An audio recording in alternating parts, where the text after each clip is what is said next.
Okay. Hi అందరికి. ఫైనల్‌గా రాన్ అయితే అయిపోయింది. ఈరోజు జరిగిన రా షో కొంచెం షాకింగ్‌గా, సర్ప్రైజ్‌గా ఉండే కొంచెం. ఎందుకంటే ఈరోజు రాలో కోడీ రోడ్స్ వచ్చిండు. స్టెఫనీ మెక్‌మ్యాన్ రిటర్న్ చేసింది. అండ్ అంతే కాకుండా Roman Reigns and CM Punk మధ్యలో బ్రాల్ జరిగింది. ఎక్స్‌పెక్టెడే. And out of nowhere Seth Rollins versus Gunther match set అయిపోయింది రస్సెల్ మేనియా కోసం. సో మనమేమో Seth Rollins versus Bron Breakker match అనుకున్నాం. But out of nowhere Seth Rollins versus Gunther match ఈ WrestleMania కోసం set అయిపోయింది. Seth Rollins పైన Gunther ఈరోజు రాలో అటాక్ చేసిండు. మ్యాచ్ సెట్ చేసేసారు రస్సెల్ మేనియా కోసం. అండ్ అంతేకాదు ఓబాఫెమి అండ్ బ్రాక్ లెస్నర్ మధ్యలో ఒక మంచి బ్రాల్ చూనికి దొరుకుతుందని అనుకున్నాను. బట్ ఆ బ్రాల్ జరగలేదు. సో మన యాడమ్ పియర్స్ అండ్ ఫైనల్‌గా ట్రిపుల్ హెచ్ మరి వచ్చి వీళ్ళని ఆపేసిండు. బ్రాక్ లెస్నర్‌ని, ఓబాఫెమిని ఇద్దరిని ఆపేసిండు. బ్రాల్ జరగకుండా మీరు రస్సెల్ మేనియాలోనే చూసుకోవాలని ట్రిపుల్ హెచ్ చెప్పిండనమాట. అండ్ ఊసోస్ కూడా ట్యాగ్ టీమ్ ఛాంపియన్‌షిప్‌ని లాస్ అయినారు. సో ఈరోజు రాలో ఏమేమి జరిగినాయో అన్నీ ఈ వీడియోలో మాట్లాడేద్దాం. ఫస్ట్‌గా రా స్టార్టింగ్‌లోనే కోడీ రోడ్స్ వస్తాడు. కోడీ రోడ్స్‌కి మంచిగా ఫ్యాన్స్ వెల్కమ్ చెప్తారు. అండ్ ఫ్యాన్స్ ఫుల్ చీర్ చేస్తారు Cody రోడ్స్‌కి. ఫైనల్లీగా Cody roads రింగ్‌లోకొచ్చి so New York city దేని గురించి మాట్లాడుకుందామని ఫ్యాన్స్ అందరిని అడుగుతాడు. అందులోనే Stephanie McMahon theme song play అయిపోతది. So Stephanie McMahon వస్తదన్నమాట. So Stephanie వచ్చి రింగ్‌లో నిల్చుంటది. మైక్ తీసుకుంటది. కోడీ రోడ్స్‌కి ఎదురుంగా నిల్చుంటది. అండ్ కోడీ రోడ్స్ అంటాడు, "నిన్నిక్కడ చూడడం చాలా షాకింగ్‌గా ఉంది" అన్నట్టుగా అంటాడు. అండ్ అప్పుడు స్టెఫనీ మెక్‌మ్యాన్ చెప్తది, "నువ్వంత షాక్ అవ్వాల్సిన అవసరం లేదు. ఎందుకంటే నా పేరు స్టెఫనీ మెక్‌మ్యాన్. ఇది మా తాత నిర్మించిన ఇల్లు. సో నేనిక్కడికి రావచ్చు, వస్తాను. నువ్వు అంతగానం షాక్ అవ్వాల్సిన అవసరం లేదు" అన్నట్టుగా స్టెఫనీ మెక్‌మ్యాన్ చెప్తది. అండ్ దాని తర్వాత కోడీ రోడ్స్ అంటాడు స్టెఫనీ, "సరే దేని గురించి మాట్లాడనీకి వచ్చినావు" అన్నట్టుగా అడుగుతాడు. అప్పుడు స్టెఫనీ చెప్తది, "నేను నీ గురించి అండ్ రేండీ ఆర్టన్ గురించి, రస్సెల్ మేనియా గురించి మాట్లాడడానికి వచ్చినానని" స్టెఫనీ మెక్‌మ్యాన్ అంటది. అండ్ దాని తర్వాత చూడు కోడి, ఇప్పుడు నేను చెప్పే మాటలు నీకు అంతగానం నచ్చకపోవచ్చు. సో నీకు నచ్చకపోవచ్చు ఈ మాటలు. సో ఏందంటే నువ్విప్పుడు రేండీ ఆర్టన్‌తో ఫైట్ చేస్తున్నావు గదా! ఇప్పుడు నువ్వు, నేను, రేండీ ఆర్టన్ డిఫరెంట్. సో ముగ్గురం డిఫరెంట్ సూపర్ స్టార్స్‌మి. సో డిఫరెంట్ వేలో వచ్చినాం. అండ్ నువ్వు గోల్డెన్ పాత్‌లో వచ్చినావు అన్నట్టుగా స్టెఫనీ మెక్‌మ్యాన్ చెప్తది. సో చూడు, నువ్విప్పుడు రేండీ ఆర్టన్‌తో ఫైట్ చేస్తున్నావు. అంటే నువ్వు నీ అపోనెంట్స్‌తో అంటే ఒక మంచి ఫైట్ ఇద్దామని చూస్తావు. వాళ్ళకి మంచి ఫైట్ ఇద్దామని చూస్తావు. నువ్వు వాళ్ళని ఓడించగలుగుతావు. నువ్వన్నీ చేయగలుగుతావు. కానీ ఈసారి నీకు కష్టమవుతది. ఎందుకంటే రేండీ ఆర్టన్ తన మెదడులోని మాటలు ఇంటుండు. సో ఆ రేండీ ఆర్టన్, ఆ వర్షన్ ఆఫ్ రేండీ ఆర్టన్‌ని ఓడించడం నీ వల్ల గాదు. ఈ కోడీ రోడ్స్ ఆ వర్షన్ రేండీ ఆర్టన్‌ని ఓడించలేడు. ఆ వర్షన్ రేండీ ఆర్టన్ గురించి నీకస్సలు తెలియదు. ఆ వర్షన్ రేండీ ఆర్టన్ డిఫరెంట్‌గా ఉంటాడు. అసలు నువ్వు అంచనా గూడా వేయలేవు. నీ వల్ల గాదు. ఆ వర్షన్ రేండీ ఆర్టన్‌ని ఓడించడం అంత ఈజీ గాదు. మీ డ్యాడీకి తెలుసు. మీ డ్యాడీకి తెలుసు, డస్టీకి తెలుసు ఎలా జేయాలో. ఇప్పుడు రేండీ ఆర్టన్ చాలా నీచమైన పనులు జేస్తాడు. సో దేనికైనా తెగిస్తాడు. సో కొంచెం క్రిమినల్‌గా ఆలోచిస్తాడు. సో ఆ క్రిమినల్‌గా ఆలోచించడం నీ దగ్గర లేదు. మీ డ్యాడీ దగ్గరుంది. అండ్ నీ దగ్గర ఆ గుణం ఉండాల్సిన అవసరం లేదు. సో నువ్వలా ఆలోచించగలగాలి. అంటే ఇప్పుడు రేండీ ఆర్టన్ ఎలా ఆలోచిస్తాడో అండ్ ఎలా ఫైట్ చేస్తాడో, ఈ వర్షన్ ఆఫ్ రేండీ ఆర్టన్ ఏం ఎగ్జిక్యూట్ చేస్తాడో, సో దాన్ని నువ్వు చేయాల్సిన అవసరం లేదు గానీ, నువ్వు దాన్ని ఆలోచించగలగాలి. రేండీ ఆర్టన్ ఏం చేస్తాడో దాన్ని నువ్వు ఎక్స్‌పెక్ట్ చేయగలగాలి. కానీ నువ్వు అది చేయలేవన్నట్టుగా ఈ టైప్‌లో స్టెఫనీ మెక్‌మ్యాన్ చెప్తది. అంటే నువ్వు రేండీ ఆర్టన్‌ని ఓడించలేవు. ఈ వర్షన్ కోడీ రోడ్స్ ఆ వర్షన్ అంటే 2009 రేండీ ఆర్టన్ వర్షన్‌ని ఓడించలేవన్నట్టుగా స్టెఫనీ మెక్‌మ్యాన్ కోడీ రోడ్స్‌కి చెప్తదన్నమాట. "నువ్వు మీ డ్యాడీవి గాదు. సో నువ్వు మీ డ్యాడీవయితే నువ్వు రేండీ ఆర్టన్‌ని ఓడించగలవు. అంటే మీ డ్యాడీ ఎటువంటి సిట్యుయేషన్స్‌లోనైనా కఠినంగా ఉండి ఫైట్ చేయగలుగుతాడు, ఓడించగలుగుతాడు. కానీ నువ్వు మీ డ్యాడీవి కాదు. నువ్వు ఓడించలేవు రేండీ ఆర్టన్‌ని" అని స్టెఫనీ చెప్తది. అప్పుడు కోడీ రోడ్స్ అంటాడు, "అంటే ఇప్పుడు నీతో డిస్‌రెస్పెక్ట్‌ఫుల్‌గా మాట్లాడడం నాకిష్టం లేదు. కానీ రేండీ ఆర్టన్ ఎవరు, ఏందో నాకు మొత్తం తెలుసు. రేండీ ఆర్టన్ ఈ డబ్ల్యూడబ్ల్యూలోనే అతి చిన్న వయసులో వరల్డ్ ఛాంపియన్‌షిప్‌ని విన్ అయ్యిండు. తనొక లెజెండ్ కిల్లర్. సో తనకి నాకు హిస్టరీ ఉంది. రేండీ ఆర్టన్ ఏం చేస్తాడో, ఏం చేయగలడో నాకు తెలుసు. అండ్ రేండీ ఆర్టన్ ఈ డబ్ల్యూడబ్ల్యూలోనే అత్యంత నీచమైన పనులు జేషిండు. అంటే ఇప్పుడు ఈ టీవీలో చూపించలేని అత్యంత నీచమైన పనులు జేషిండు. అది నీ పైనే ఎగ్జిక్యూట్ జేషిండు. ఇక్కడున్నోళ్ళందరికి బాగా తెలుసు. అంటే ఒకప్పుడు రేండీ ఆర్టన్, ట్రిపుల్ హెచ్ ఫీడ్ ఉన్నప్పుడు డిఫరెంట్‌గా ఉండే. సో దాని గురించి మాట్లాడతాడన్నమాట ఇక్కడ కోడి. అండ్ మా మధ్య రేండి ఆర్టన్ నా మధ్య ఒక గురువు శిష్యుల బంధం ఉండే. ఆ బంధం ఇక్కడితో తెగిపోయింది. ఆ బంధం ఎండ్ అయిపోయింది అన్నట్టుగా కోడి అంటాడు. అండ్ నువ్వు చెప్పింది కరెక్టే. నేను మా డ్యాడీలా గాదు. నేను మా డ్యాడీని గాదు. అండ్ నువ్వు గూడా గాదు అన్నట్టుగా ఈ టైప్‌లో స్టెఫనీ మెక్‌మ్యాన్‌ని అంటాడు. అంటే నువ్వు గూడా విన్స్ మెక్‌మ్యాన్‌లా గాదు. విన్స్ మెక్‌మ్యాన్ అంతా గాదు అన్నట్టుగా స్టెఫనీ మెక్‌మ్యాన్‌ని కోడీ రోడ్స్ అంటాడన్నమాట. సో దాంతో స్టెఫనీకి కోపమొచ్చి ఒక చెంప దెబ్బ కొడతది. కోడీ రోడ్స్ చెంప పైన కొడతది. నేనిప్పుడు నీకు హెల్ప్ చేయనీకొచ్చినాను. నీకు అంటే చెప్పనీకొచ్చినాను. అంటే నీకిలా చెప్పనీకి ఎవ్వరు లేరు. సో అందుకోసమే నేనిక్కడికొచ్చి నీకు చెప్తుంటే నువ్వు ఏదేదో మాట్లాడుతున్నావు అని కోపంలో కొట్టి అక్కడి నుండి ఎళ్ళిపోతది. సో అప్పుడు కోడీ రోడ్స్ స్టెఫనీని ఆపేసి, నీకు చెప్పడానికి 2 వర్డ్స్ ఉన్నాయి నా దగ్గర. థాంక్ యూ అని చెప్పి అక్కడ నుండి కోడీ రోడ్స్ ఎళ్ళిపోతాడనమాట. సో ఇంతే ఈ సెగ్మెంట్ ఇంతే జరుగుతది. స్టెఫనీ మెక్‌మ్యాన్ ఏమంటదంటే, ఈ వర్షన్ రేండి ఆర్టన్‌ని నువ్వు ఓడించలేవు అన్నట్టుగా కరెక్ట్‌గా చెప్పేస్తది. సో చూడాలి మరి కోడీ రోడ్స్ ఎలా ప్రిపేర్ అవుతాడు. అండ్ దాని తర్వాత మనకి బ్యాక్ స్టేజ్‌లో ఐషో స్పీడ్ కనిపిస్తాడు. Adam Pearce, IShowSpeed, Dan Hausen కనిపిస్తాడు.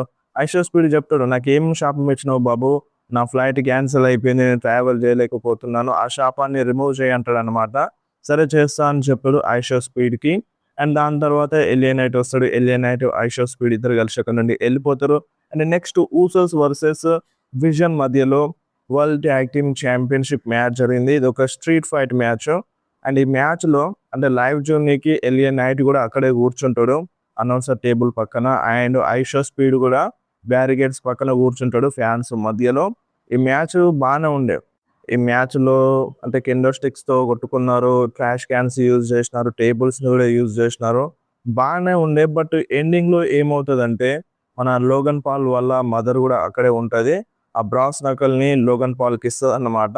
అండ్ అప్పుడు ఎలియనైట్ వచ్చి లోగన్ పాల్ పైన అటాక్ చేయడానికి చూస్తాడు. అడ్డుకుంటాడు ఆ బ్రాస్ నకల్‌ని తీసుకోకుండా. అండ్ అప్పుడు వీళ్ళిద్దరూ అటాక్ చేసుకునే టైంలో ఐషో స్పీడ్ కూడా పక్కనే ఉంటాడు. లోగన్ పాల్ ఐషో స్పీడ్‌ని కూడా ఆ బ్యారికేడ్స్ పైనుండి ఇట్లా లాక్కొస్తాడన్నమాట. ఐషో స్పీడ్ కింద పడిపోతాడు. అండ్ ఎలియనైట్ లోగన్ పాల్ పైన అటాక్ చేస్తాడు. అండ్ అప్పుడు ఇక బ్రాస్ నకల్ కింద పడిపోయి ఉంటది. ఐషో స్పీడ్ తీసుకొని తొడుక్కుంటాడు లోగన్ పాల్ పైన అటాక్ చేద్దాం అన్నట్టుగా. ఆల్రెడీ లోగన్ పాల్ పైన ఎలియనైట్ అటాక్ చేసి అక్కడ పడేస్తాడు. అండ్ ఐషో స్పీడ్ దగ్గరికి ఎలియనైట్ వస్తాడు. అండ్ అది చూసుకోకుండా ఐషో స్పీడ్ ఎలియనైట్ పైన కొడతాడు. ఆయన కొట్టి అంటే షాక్ అవుతాడు. నేను నేను కావాలని కొట్టలేదు అన్నట్టుగా ఆ బ్రాస్ నకల్‌ని తీసి రింగ్‌లో పెట్టి అక్కడ నుండి కొంచెం దూరం వెళ్ళిపోతాడు. అండ్ దాని తర్వాత ఆ బ్రాస్ నకల్‌ని మన లోగన్ పాల్ తీసుకుంటాడు. మ్యాచ్ కంటిన్యూ అవుతూనే ఉంటది. లోగన్ పాల్ తీసుకొని అటాక్ చేద్దాం అన్నట్టుగా చూస్తాడు. బట్ ఊసోస్ కౌంటర్ అటాక్ ఇచ్చేస్తారు. లోగన్ పాల్‌ని కింద పడేస్తారు. అండ్ ఆస్టన్ థియరీ పైన అటాక్ చేద్దామని చూస్తారు. అండ్ అదే టైంలో ఇక ఆస్టన్ థియరీ పైన జే ఊసో వెళ్తాడు. అండ్ జిమ్మీ ఊసోనేమో లోగన్ పాల్ పైన సూసైడ్ డైవ్ కొట్టనీకి చూస్తాడు. అదే టైంలో ఆ బ్రాస్ నకల్ తీసి జిమ్మీ ఊసో పైన అటాక్ చేస్తాడు. జే ఊసోనేమో మళ్ళీ లోగన్ పాల్ పైన రింగ్ రోప్ పై నుండి దూకుతాడన్నమాట. సో ఇక జిమ్మీ ఊసోకి ఆ బ్రాస్ నకల్‌తో అటాక్ చేస్తాడు కదా! వెంటనే కవర్ చేస్తాడు ఇక ఆస్టన్ థియరీ. ఈ మ్యాచ్‌లో విజన్ విన్ అవుతారన్నమాట. సో ఇప్పుడు Vision new world tag team ఛాంపియన్‌షిప్‌ని విన్ అయినారు. అండ్ నెక్స్ట్ రింగ్‌లోకి లివ్ మొర్గన్ వస్తదన్నమాట. లివ్ మొర్గన్ వచ్చి అంటే నేను అంటే ఈరోజు ఇక్కడికొచ్చినాను. సో ఇప్పుడు మీ ముందు నిల్చుంది ఎవరో గాదు. ఒక greatest women's royal rumble winner Liv Morgan అని చెప్తదన్నమాట. అండ్ దాని తర్వాత ఏమంటదంటే, ఈ స్టెఫనీ వాకేర్ నా ఫ్యామిలీ పైన అటాక్ చేసింది. నా పైన అటాక్ చేసింది. అండ్ నా డామినిక్ మిస్టీరియో పైన అటాక్ చేసింది. చూడు స్టెఫనీ వాకేర్, నువ్వు అంటే నీకొక ఫ్యామిలీ అనేది లేదు. నాకొక ఫ్యామిలీ ఉంది. అండ్ నువ్వెప్పుడు అంటావు కదా, నేను నా ఫ్యామిలీ ఎనకాల దాక్కుంటానని. ఇప్పుడు చూడు, ఇప్పుడు ఎవరు అటాక్ చేసినారు? పిరికి పందలా వచ్చి ఎవరు అటాక్ చేసినారు నా పైన, నా ఫ్యామిలీ పైన? అంటే నేనిప్పుడు రింగ్‌లో ధైర్యంగా నిల్చున్నాను. దమ్ముంటే రా. సో మా అమ్మ నాకు ఒకే మాట చెప్పేది. ఎవరైనా అటాక్ చేయనీకి వచ్చినప్పుడు కుమ్మేసేయాలి అన్నట్టుగా చెప్పేది. అండ్ మీ మదర్ నీకేం చెప్పింది అన్నట్టుగా వాళ్ళ మదర్‌ని తిడుతది. అండ్ అంతలోనే స్టెఫనీ వాకేర్ వస్తది. సో స్టెఫనీ వాకేర్ వచ్చి లివ్ మొర్గన్ పైన అటాక్ చేస్తది. అండ్ ఇక్కడ అప్పర్ హ్యాండ్‌ది స్టెఫనీ వాకేర్‌దే ఉంటది. సో అటాక్ చేసి బయటకెళ్ళి చైర్ తీసుకొనొస్తది. చైర్‌తో అటాక్ చేద్దాం అన్నట్టుగా చూస్తది. అంతలోనే రోగ్జేన్ పెరెజ్ వచ్చి మన స్టెఫనీ వాకేర్ పైన అటాక్ చేస్తది. నిన్నటి వీడియోలోనే చెప్పినాను రోగ్జేన్ పెరెజ్ ఈరోజు రాలో వస్తదని. బట్ ఫిన్ బ్యాలర్‌తో కలుస్తదన్నట్టుగా రూమర్ వచ్చింది. బట్ ఈ మహాతల్లి మళ్ళీ లివ్ మొర్గన్ తోటే కలిసింది. సో లివ్ మోర్గన్, రోగ్జన్ పెరెజ్ ఇద్దరు కలిసి స్టెఫనీ వాకేర్ పైన అటాక్ చేస్తారు. లివ్ మోర్గన్ ఆబ్లియన్ కనెక్ట్ చేస్తుంది ఆ చైర్ పైన. సో ఇక్కడ ఈ బ్రాల్ ఎండ్ అయిపోతుంది. And next Bayley Lyra Valkyria versus Nia Lash Legend మధ్య women's tag team championship match జరిగింది. సో ఈ మ్యాచ్ గురించి నిన్ననే చెప్పినాను. సో ఈ మ్యాచ్లో వాళ్ళు వస్తారు, మన షార్లెక్స్, నిక్కీ బెల్ వాళ్ళందరూ వస్తారు. గడిబిడి అయిపోతుంది, మ్యాచ్ కూడా సెట్ అవ్వచ్చు అని చెప్పినాను. సేమ్ ఎగ్జాక్ట్గా అదే జరిగింది. వాళ్ళందరూ వచ్చి మ్యాచ్లో ఇన్వాల్వ్ అవుతారు, మ్యాచ్ డిస్క్వాలిఫై అయిపోతుంది.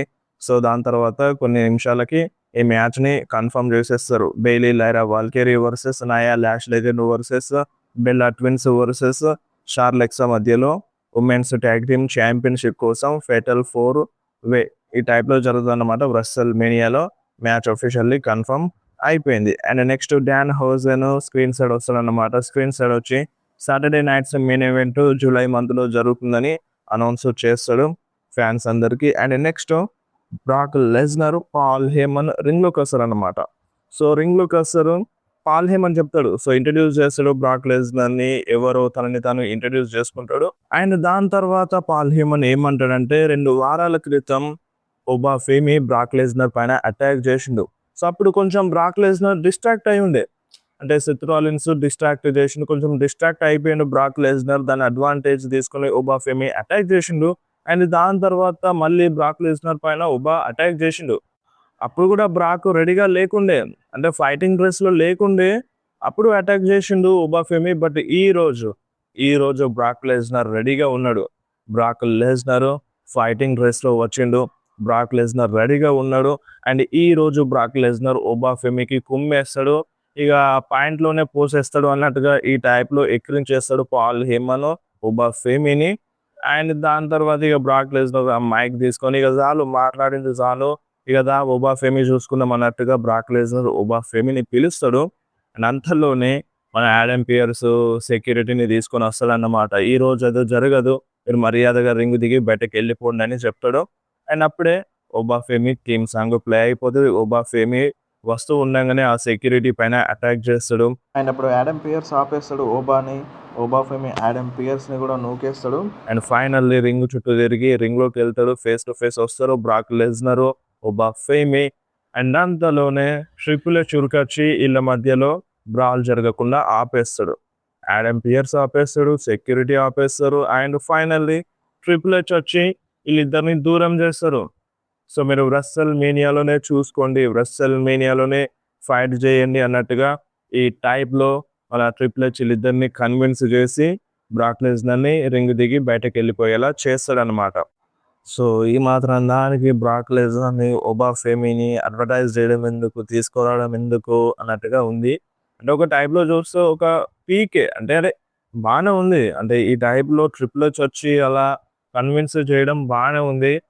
బట్ చూడాలి, అంటే ఇంకా 2 రాష్ట్రాలు ఉన్నాయి కదా, సో అప్పుడు ఏమైనా బ్రాల్ని ఎగ్జిక్యూట్ చేస్తారా? సో ఇప్పుడే ఎగ్జిక్యూట్ చేస్తే మళ్ళీ నెక్స్ట్ ఏం చూపించలేమన్నట్టుగా ఇప్పుడు వచ్చి ట్రిపుల్ హెచ్ కన్విన్స్ చేయడం ఇట్లా చూపిద్దామని అనుకున్నారా? బట్ నేనైతే ఎక్స్పెక్ట్ చేసినాను బ్రాల్ని, బట్ ఏం జరగలేదు. అండ్ దాని తర్వాత బ్రాక్ లెస్నర్ రింగ్ దిగి వెళ్ళిపోతూ ఉంటాడు. ఆ స్టీల్ స్టెప్స్ తీసుకుని అటాక్ చేద్దామని చూస్తాడు, బట్ అటాక్ చేయడు. అండ్ ఆ సెక్యూరిటీ పైన అటాక్ చేస్తాడు, F5 కొడతాడు బ్రాక్ లెస్నర్. చేసేది ఏం లేదు, అక్కడ నుండి వెళ్ళిపోతారు. And next Penta versus Kofi Kingston మధ్య ఇంటర్ కాంటినెంటల్ ఛాంపియన్షిప్ మ్యాచ్ జరిగింది. సో ఈ మ్యాచ్ బాగానే ఉంది. ఈ మ్యాచ్ విన్నర్ విషయానికి వస్తే ఈ మ్యాచ్లో మన పెంటానే విన్ అయిపోయిన తర్వాత మన పెంటా ఒకటి చెప్పాడు అన్నమాట, ఈ రస్సెల్ మేనియాలో నేను నా ఛాంపియన్షిప్ని డిఫెండ్ చేస్తాను. అండ్ నేను ఈ ఛాంపియన్షిప్ని గెలిచినప్పటి నుండి చెప్తున్నాను, నేను ఒక ఫైటింగ్ ఛాంపియన్గా ఉండాలని అనుకుంటున్నాను. సో మీకు ఎవరైనా ఈ ఛాంపియన్షిప్కి కావాలనుకుంటే మీరు యాడమ్ పియర్స్తో మాట్లాడండి, మ్యాచ్ బుక్ చేసుకోండి అన్నట్టుగా చెప్తాడు. అండ్ దాని తర్వాత మనకి పెంటా ఈ ల్యాడర్ మ్యాచ్ అని చెప్తాడు కదా రస్సెల్ మేనియాలో. So Penta versus Rusev versus Dragon Lee versus Jevon Evans versus JD McDonagh మధ్య ఇంటర్ కాంటినెంటల్ ఛాంపియన్షిప్ మ్యాచ్ అఫీషియల్గా సెట్ అయిపోయింది ఈ రస్సెల్ మేనియాలో, అది కూడా ladder match. And next Dominik Mysterio వస్తాడన్నమాట స్క్రీన్ సైడ్ వచ్చి చెప్తాడు, అండ్ నేను ఇప్పటికే ఇంటర్ కాంటినెంటల్ ఛాంపియన్గా ఉండాలి, కానీ అది ఫిన్ బ్యాలర్ వల్ల అవ్వలేదు. 2 సార్లు ఫిన్ బ్యాలర్ నాకు కాస్ట్ చేసిండు, కానీ ఈ రస్సెల్ మేనియాలో మా ఇద్దరిలో ఒకరే నిలబడతారు అన్నట్టుగా డామినిక్ మిస్టీరియో చెప్తాడు. అక్కడ నుండి వెళ్ళిపోతాడు. అంటే దీని అర్థం ఏంటంటే Dominik Mysterio versus Finn Balor మధ్య కూడా మ్యాచ్ అఫీషియల్గా సెట్ అయిపోయింది. అండ్ నెక్స్ట్ పాల్ హెమన్ రింగ్లోకి వస్తాడనమాట. అంటే రింగ్లోకి రాకముందు చిన్న కాన్వర్జేషన్ జరుగుతుంది Paul Heyman and Adam Pearce మధ్యలో. సో ఏంటంటే నువ్వు ఈమెయిల్ చెక్ చేసుకున్నావు అన్నట్టుగా యాడమ్ పియర్స్ పాల్ హెమన్ని అంటాడు. నేను చెక్ చేసుకోలేదు, నాకు అవసరం లేదన్నట్టుగా, నాకు అన్నీ తెలుసు అన్నట్టుగా పాల్ హెమన్ చెప్తాడన్నమాట. అండ్ దాని తర్వాత పాల్ హెమన్ రింగ్లోకి వస్తాడు. సో రింగ్లోకి వచ్చి చెప్తాడు, సో చూడండి ఇప్పుడు నేను మీకోసము ఒక మంచి మ్యాచ్ ఇద్దామని నేను బ్రాక్ లెస్నర్ని ఫైటింగ్ డ్రెస్లో తీసుకొచ్చినాను. కానీ ఏం జరిగింది, ఈ so called general manager, fake general managers, ఈ సూడో మేనేజర్స్ వచ్చి మొత్తం నాశనం చేసేసారు. సో నేనైతే మీకోసం తీసుకొచ్చినాను కానీ వాళ్ళు నాశనం చేసినారు అన్నట్టుగా పాల్ హెమన్ చెప్తాడు. అండ్ అప్పుడేగా మన యాడమ్ పియర్స్ వస్తాడు. యాడమ్ పియర్స్ వచ్చి పాల్ హెమన్కి చెప్తాడు అన్నమాట, సో నీకు పదే పదే చెప్తున్నాను, నువ్వు ఒకసారి మెయిల్ చెక్ చేసుకో అన్నట్టుగా ఈ టైప్లో అంటాడు పాల్ హెమన్ని.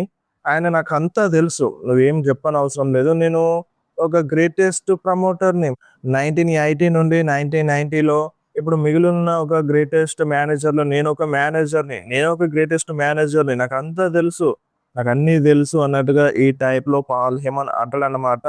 అప్పుడు యాడమ్ పియర్స్ ఏమంటాడంటే, సరే ఇప్పుడు నువ్వు చెక్ చేసుకున్నావా, సెత్ రాలిన్స్ మెడికల్లీ క్లియర్ అయిపోయిండు, ఇది కూడా చూసుకున్నావా అన్నట్టుగా ఈ టైప్లో పాల్ హెమన్ని అడుగుతాడు. అండ్ అప్పుడు పాల్ హెమన్ షాక్ అవుతాడు అన్నమాట, ఎందుకంటే Seth Rollins theme song play అవుతుంది. Seth Rollins theme song play అవ్వగానే మన పాల్ హెమన్ షాక్ అవుతాడు. వెనకాల నుండి వచ్చి సేమ్ ఆ చైర్ షాట్ కొడతాడు అన్నమాట. ఆ చైర్ మీద పడుకోబెట్టి కర్బ్ స్టాంప్ ఇద్దామని చూస్తాడు. అంతలోనే ఒక మనిషి వచ్చి సెత్ రాలిన్స్ని రింగ్ బయటకి లాక్కెళ్తాడు. నేనేమో బ్రాన్ బ్రేకర్ అనుకున్నాను, బట్ అది బ్రాన్ బ్రేకర్ కాదు, గుంతర్. సో గుంతర్ వచ్చి రింగ్ బయట స్లీపర్ హోల్లో పడేస్తాడు సెత్ రాలిన్స్ని. అండ్ కొంచెం బ్లడ్ కూడా వస్తుంది. సో స్లీపర్ హోల్లో పడేసి అక్కడ నుండి వెళ్ళిపోతాడు అనమాట. And next Adam Pierce match అఫీషియల్గా కన్ఫర్మ్ చేసేస్తాడు రస్సెల్ మేనియా కోసం సెత్ రాలిన్స్ వర్సెస్ గుంతర్ మధ్యలో. అండ్ అవుట్ ఆఫ్ నోవేర్ ఈ మ్యాచ్ ఏంది, సెత్ వర్సెస్ బ్రాన్ అనుకున్నాం కదా, చూడాలి మరి మెడికల్లీ అంటే ఇన్ రింగ్ యాక్షన్ కోసం ఇంకా సెట్ అవ్వలేదు కావచ్చు. బ్రాన్ బ్రేకర్ ట్రైనింగ్ చేస్తున్నా అన్నాడు. అండ్ మేబీ రస్సెల్ మేనియాలోనైనా వస్తాడా అనేది చూడాలి. సో ఈరోజు 4 మ్యాచ్లు సెట్ అయిపోయినాయి. ఒకటి women's tag team championship match, డామో వర్సెస్ స్పిన్ మ్యాచ్, అండ్ మన Seth versus Gunther match, and అలాగే ఇంటర్ కాంటినెంటల్ ఛాంపియన్షిప్ మ్యాచ్, ఒక ల్యాడర్ మ్యాచ్. 4 మ్యాచ్లు అఫీషియల్గా ఈరోజు రాలో సెట్ అయిపోయినాయి రస్సెల్ మేనియా 42 కోసం. ఇంతకుముందు 8 ఉండే, సో ఇప్పుడు 4, మొత్తం 12 మ్యాచ్లు సెట్ అయిపోయినాయి. ఇంకా ఏమైనా సెట్ అవుతాయా అనేది చూడాలి. And next Iyo Sky versus Raquel Rodriguez మధ్య ఒక సింగిల్స్ మ్యాచ్ అయితే జరిగింది. సో ఈ మ్యాచ్ మధ్యలో ఆస్కా కైరీ సేన్ వస్తారన్నమాట. కొంచెం డిస్ట్రాక్ట్ అయిపోతుంది ఇయో స్కై, అంటే ఆస్కా కైరీ సేన్ని ఈ అటాక్ చేయమన్నట్టుగా చెప్తుంది, కొంచెం ఇబ్బంది పడుతుంది. సో అప్పుడు ఇయో స్కై వచ్చి ఆస్కా పైన అటాక్ చేస్తుంది, నువ్వేం బాధపడకు నేను ఉన్నా అన్నట్టుగా చెప్తుంది కైరీ సేన్కి. సో దీన్ని అడ్వాంటేజ్ తీసుకొని రక్వెల్ రోడ్రిగేజ్ ఈ మ్యాచ్లో గెలుస్తుంది అన్నమాట. అండ్ దాని తర్వాత మెయిన్ ఈవెంట్లో మన రోమన్ రెయిన్స్ వస్తాడు. సో రోమన్ రెయిన్స్ రాగానే ఫ్యాన్స్ ఫుల్ సపోర్ట్ చేస్తారు. రోమన్ రెయిన్స్ రింగ్లోకి వచ్చి ఫ్యాన్స్ అందరికీ ఎక్నాలెడ్జ్ చేయమని అంటాడు, ఎక్నాలెడ్జ్ చేస్తారు. అండ్ అంతలోనే CM punk theme song play అయిపోతుంది. సీఎం పంక్ కూడా ఆగడన్నమాట. సో కొంచెం వేగంగా నడుచుకుంటూ వస్తూ ఆ ఛాంపియన్షిప్ని కింద పడేసి రింగ్లోకి వచ్చేస్తాడు. రింగ్లోకి రాగానే ఫైటింగ్ అనేది మొదలు పెట్టేస్తారు. ఇద్దరు అటాక్ చేసుకుంటారు అండ్ రింగ్ బయట కూడా పడేసుకుంటారు. అండ్ రింగ్ బయట పడేసుకున్న వెంటనే ఇక వచ్చేస్తారు, అఫీషియల్స్ వచ్చేస్తారు, సెక్యూరిటీ వచ్చి వీళ్ళిద్దరిని దూరం చేస్తూ ఉంటారు. అయినా సరే ఆగరన్నమాట. మన రోమన్ రెయిన్స్ సీఎం పంక్ పైన అటాక్ చేస్తూనే ఉంటాడు. మళ్ళీ ఆ పవర్ బాంబ్ కొడదామని చూస్తాడు రోమన్ రెయిన్స్ సీఎం పంక్ని, బట్ వాళ్ళే దూరం చేసేస్తారు. సో దూరం చేసేస్తారు సీఎం పంక్ని అండ్ రోమన్ రెయిన్స్ని. అయినా సరే ఆగరు. రోమన్ రెయిన్స్ స్పేర్ ఇద్దామని చూస్తాడు సీఎం పంక్కి, బట్ అది ఒక అఫీషియల్కి తగులుతుంది అన్నమాట. అండ్ దాని తర్వాత సీఎం పంక్ రోమన్ రెయిన్స్ పైన అటాక్ చేస్తుంటాడు అండ్ ఫైనల్గా జిటిఎస్ కొడతాడు. సో జిటిఎస్ కొడతాడు అన్నమాట రోమన్ రెయిన్స్కి. ఆ జిటిఎస్ కొట్టినాక రోమన్ రెయిన్స్ ఇక కింద పడిపోతాడు.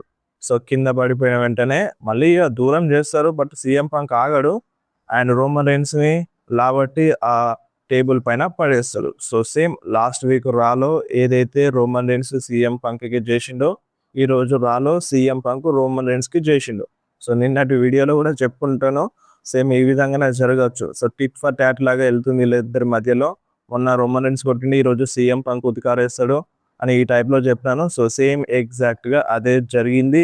అండ్ దాని తర్వాత సీఎం పంక్ ఫ్యాన్స్తో సెలబ్రేట్ చేస్తాడు. అండ్ ఇంకొకటి అండ్ ఆ టేబుల్ పైన కొట్టేసినాక సీఎం పంక్ అక్కడ కూర్చొని రోమన్ రీన్స్కి చెప్తాడన్నమాట.